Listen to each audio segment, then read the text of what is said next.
High, আমি মানসী। চলে গিয়েছিলাম বারুইপুর মিলন মেলায়।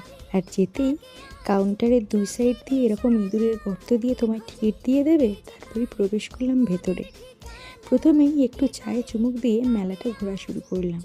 ওরে বাবা রে, কী বীভৎস ভিড়! আরে রবিবার গিয়েছিলাম বলে কথা। আর যারা রাইড চড়তে ভালোবাসো তারা আর বাড়িতে বসে থেকো না, ঝটপট চলে এসো।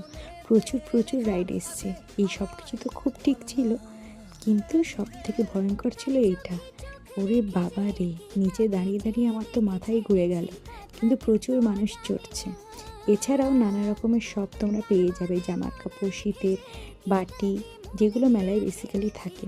এছাড়াও প্রচুর খাওয়া স্টল বসেছে। সব থেকে ইন্টারেস্টিং ছিল এই ডিমের নতুন রোলটা, যেটা এবারে আমি নতুন দেখলাম। গিয়ে ভীষণ মজা হয়েছিল। সবশেষে বাড়ির জন্য একটু মিষ্টি কিছু নিয়ে চলে এলাম। এই তো এখানেই শেষ, টাটা।